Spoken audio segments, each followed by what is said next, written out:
Dear students, welcome to my history class. My name is D.S. Meena, PGT History, working at KV Rajgarh.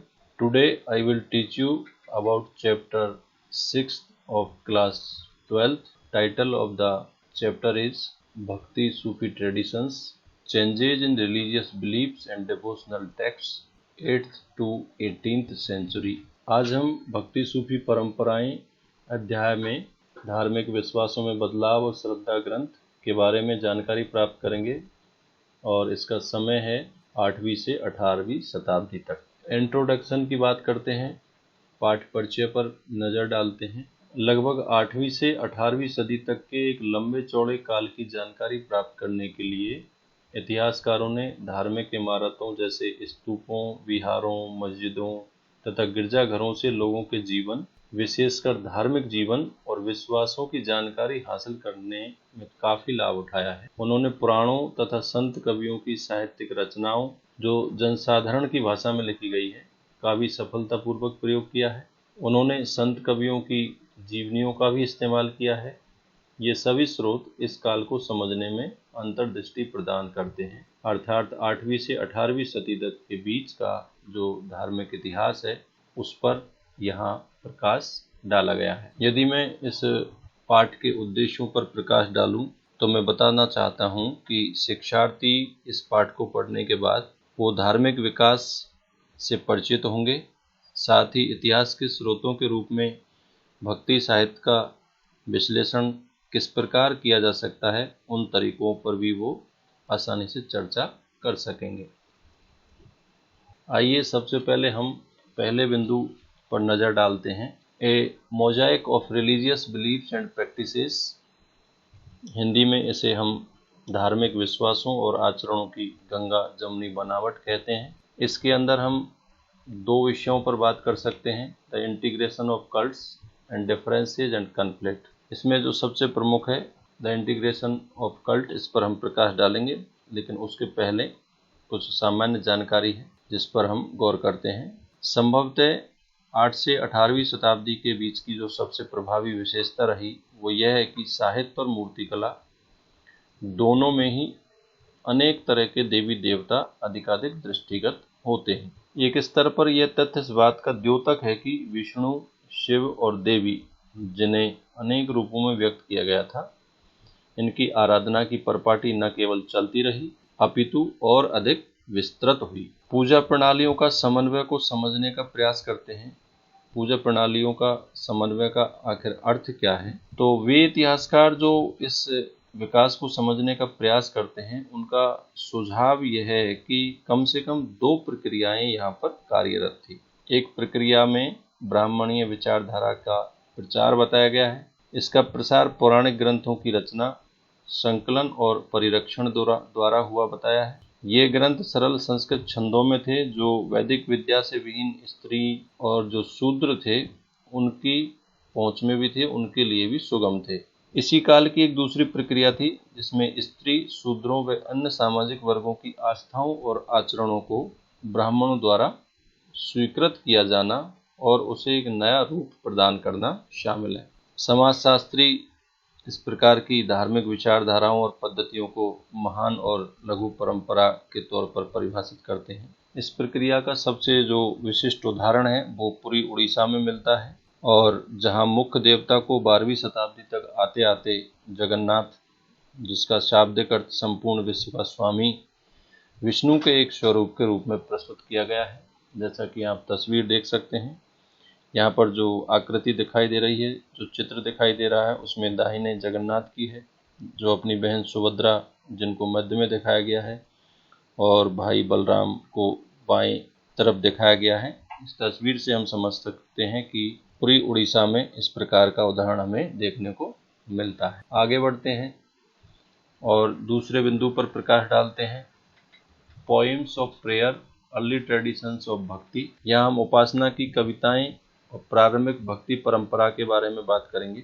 यहाँ पर समझने वाला जो मुख्य विषय है वो ये है कि आराधना के तरीकों के क्रमिक विकास के दौरान बहुत बार संत कवि ऐसे नेता के रूप में उभरे जिनके आसपास भक्तजनों के एक पूरे समुदाय का गठन हो गया।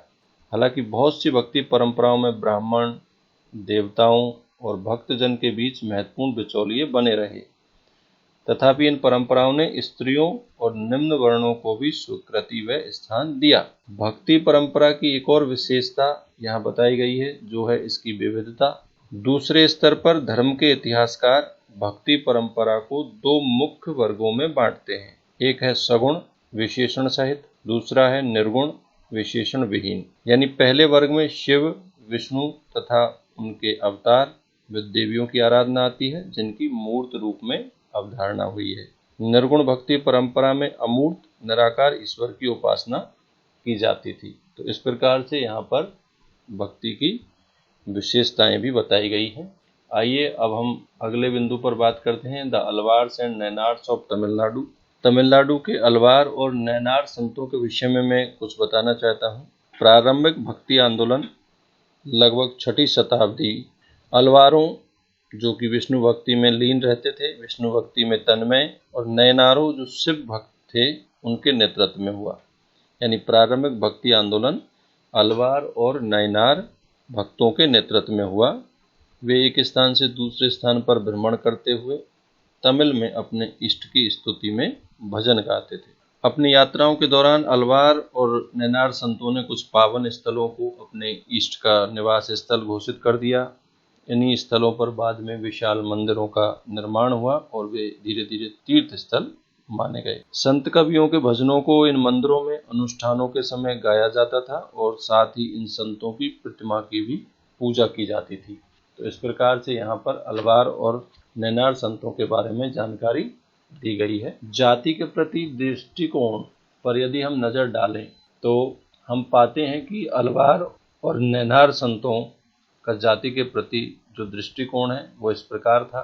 कुछ इतिहासकार ये मानते हैं कि अलवार और नैनार संतों ने जाति प्रथा और ब्राह्मणों की प्रभुता के विरोध में आवाज उठाई। कुछ हद तक ये बात इसलिए भी सत्य लगती है क्योंकि भक्ति संत विविध समुदायों से थे, जैसे ब्राह्मण, शिल्पकार, किसान, और कुछ तो उन जातियों से भी आए थे जिन्हें अस्पृश्य माना जाता था। अलवार और नैनार संतों की रचनाओं को वेदों के जितना महत्वपूर्ण बताकर इस परंपरा को सम्मानित किया गया। उदाहरण से समझते हैं, अलवार संतों के एक मुख्य काव्य संकलन जिसका नाम है नल येरा दिव्य प्रबंधम, इसका वर्णन तमिल वेद के रूप में किया जाता था। इस तरह इस ग्रंथ का महत्व संस्कृत के चारों वेदों जितना बताया गया जो वेद ब्राह्मणों द्वारा पोषित थे। अर्थात निष्कर्ष रूप में हम कह सकते हैं कि अलवार और नैनार संतों का जो जाति के प्रति दृष्टिकोण था वह जाति प्रथा और ब्राह्मणों की प्रभुता के विरोध में आवाज उठाने के रूप में सामने आता है। स्त्री भक्तों की यदि हम बात करें तो स्त्री भक्तों में कुछ नाम यहाँ पर मैं अभी आपको बताऊंगा। संभवतः इस परंपरा की सबसे बड़ी विशेषता इसमें स्त्रियों की उपस्थिति थी। यानी भक्ति परंपरा में स्त्रियों की उपस्थिति एक बड़ी विशेषता मानी जा सकती है। उदाहरण के लिए अंडाल नामक अलवार स्त्री के भक्ति गीत बड़े स्तर पर गाए जाते थे और आज भी गाए जाते हैं। अंडाल स्वयं को विष्णु की प्रेयसी मानकर अपनी प्रेम भावना को छंदों में व्यक्त करती थी। यानी जो अंडाल विष्णु भक्त थी वो विष्णु को अपना प्रेम ही मानती थी, खुद विष्णु की प्रेयसी बनकर अपनी प्रेम भावना को छंदों में व्यक्त करती थी। एक और स्त्री शिव भक्त करेक्काल अम्मैयार ने अपने उद्देश्य प्राप्ति के लिए घोर तपस्या का मार्ग अपनाया और नैनार परंपरा में उनकी रचनाओं को सुरक्षित किया गया है। हालांकि इन स्त्री भक्तों ने अपने सामाजिक कर्तव्यों का परित्याग किया। वह किसी भी वैकल्पिक व्यवस्था अथवा भिक्षुणी समुदाय की सदस्य नहीं बनी। इन स्त्रियों की जीवन पद्धति और इनकी रचनाओं ने पितृसत्तात्मक आदर्शों को चुनौती दी। बहुत स्पष्ट है कि स्त्री भक्तों की अपनी एक विशेषता रही और उन्होंने समाज में जो कुछ बुराइयां थी उनका विरोध किया, उनको उन्होंने चुनौती पेश की। यानी भक्ति परंपरा में हम स्त्री भक्तों का भी उदाहरण देख सकते हैं। आगे बढ़ते हैं, राज्य के साथ संबंधों पर चर्चा करते हैं, रिलेशंस विद द स्टेट। एक रोचक बात यह है कि तमिल भक्ति रचनाओं की जो विषय वस्तु है बौद्ध और जैन धर्म के प्रति उनका विरोध है। विरोध का जो स्वर है वो नैनार संतों की रचनाओं में विशेष रूप से उभर कर सामने आता है। इतिहासकारों ने इस विरोध की व्याख्या करते हुए कुछ सुझाव दिए हैं कि परस्पर विरोधी धार्मिक समुदायों में राजकीय अनुदान को लेकर प्रतिस्पर्धा होती थी। स्पष्ट है कि शक्तिशाली चोल जो शासक थे, जिन्होंने 9वीं से 13वीं शताब्दी तक शासन किया, शक्तिशाली चोल सम्राटों ने ब्राह्मणीय और भक्ति परंपरा को समर्थन दिया। जब हम राज्य के साथ इन भक्ति संतों की रिश्तों की बात करते हैं तो हम पाते हैं कि सम्राटों ने ब्राह्मणीय और भक्ति परंपरा को समर्थन दिया और विष्णु और शिव के मंदिरों के निर्माण के लिए भूमि अनुदान भी उन्होंने दिए। यानी यहाँ पर अच्छे संबंधों का हमें संकेत प्राप्त हो रहा है। चिदम्बरम, तंजावुर और गंगईकोंडा चोलापुरम के विशाल शिव मंदिर थे, वो चोल सम्राटों की मदद से ही तैयार हुए। इसी काल में कांसे से ढाली गई शिव की प्रतिमाओं का भी निर्माण हुआ, जैसे आप सामने देख रहे हैं। स्पष्ट है कि जो नैनार संतों का जो दर्शन था वो शिल्पकारों के लिए भी प्रेरणा बना। नटराज के रूप में शिव आप बीच में जो आप देख रहे हैं। नैनार और अलवार संत बेल्लार कृषकों द्वारा भी सम्मानित होते थे, इसलिए आश्चर्य की कोई बात नहीं है। शासकों ने भी उनको समर्थन पाने का प्रयास किया। उदाहरण के लिए समझते हैं, चोल सम्राटों ने दैवीय समर्थन पाने का दावा किया और अपनी सत्ता के प्रदर्शन के लिए सुंदर मंदिरों का निर्माण कराया। इन मंदिरों में पत्थर और धातु से बनी मूर्तियां सुसज्जित थी। इसी तरह इन लोकप्रिय संत कवियों की परिकल्पना को जो जनभाषाओं में गीत रचते व गाते थे, उसको मूर्त रूप प्रदान किया गया। इस प्रकार से हम देखते हैं कि राज्य के साथ इन संतों के जो संबंध थे वो काफी अच्छे समझे जा सकते हैं। अब हम समझते हैं कर्नाटक की वीर शैव परंपरा के विषय में, द वीर शैव ट्रेडिशन इन कर्नाटका। आइए सबसे पहले हम जानते हैं कि वीर शैव परंपरा का प्रारंभ कैसे हुआ। 12वीं शताब्दी में कर्नाटक में एक नया आंदोलन शुरू हुआ, जिसका नेतृत्व बसवन्ना नाम के एक ब्राह्मण ने किया। बसवन्ना कलाचुरी राजा के दरबार में मंत्री थे और इनके जो अनुयायी थे वो वीर शैव कहलाते थे, यानी शिव के वीर, और लिंगायत, लिंग धारण करने वाले कहलाए। इस प्रकार से हम यहाँ कर्नाटक की वीर शैव परंपरा का उद्भव देख सकते हैं। आज भी लिंगायत समुदाय का इस क्षेत्र में बहुत महत्व है। वे शिव की आराधना लिंग के रूप में करते हैं और इस समुदाय के जो पुरुष हैं वो वाम स्कंद पर, यानी अपने बाएं कंधे पर चांदी के एक पिटारे में एक लघु लिंग को धारण करते हैं। इनको श्रद्धा की दृष्टि से देखा जाता है। उनमें जंगम अर्थात यायावर भिक्षु भी शामिल है।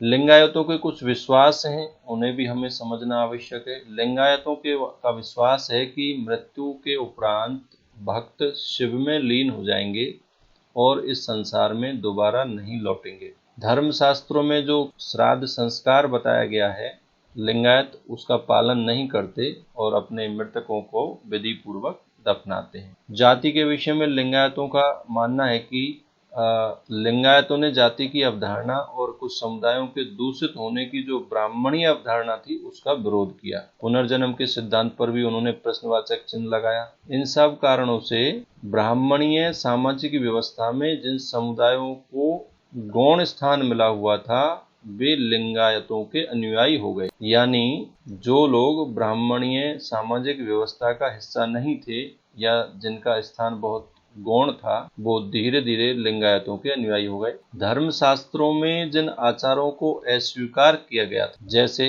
वयस्क विवाह और विधवा पुनर्विवाह, ऐसे आचारों को लिंगायतों ने मान्यता प्रदान की। अर्थात समाज की कुछ बुराइयां थी, उन बुराइयों को दूर करने के लिए इन्होंने कुछ प्रभावी और समाज सेवा के लिए कुछ महत्वपूर्ण कदम भी उठाए। वीर शैव परंपरा की व्युत्पत्ति उन वचनों से है जो कन्नड़ भाषा में उन स्त्री पुरुषों द्वारा रचे गए जो इस आंदोलन में शामिल हुए।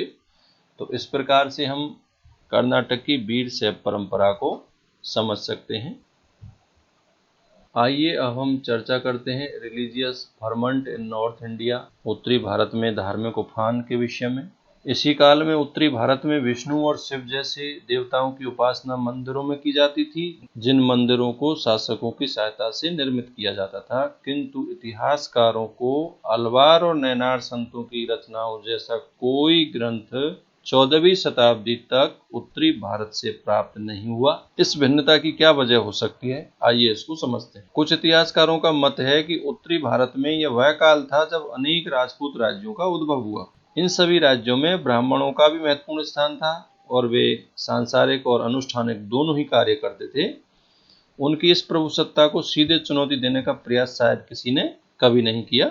इसी समय वे धार्मिक नेता जो रूढ़िवादी ब्राह्मणीय सांचे के बाहर थे, उनके प्रभाव में विस्तार हो रहा था। ऐसे नेताओं में नाथ, जोगी और सिद्ध शामिल थे। सामने स्क्रीन पर हम देख रहे हैं नाथ, जोगी और सिद्ध। उनमें से बहुत से लोग शिल्पी समुदाय के थे, जिनमें जुलाही शामिल थे।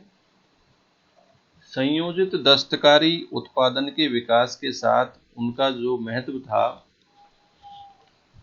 वो बढ़ रहा था। नगरीय केंद्रों के विस्तार तथा मध्य व पश्चिमी एशिया के साथ व्यापार के प्रसार के साथ ही दस्तकारी की वस्तुओं की भी मांग बढ़ने लगी थी।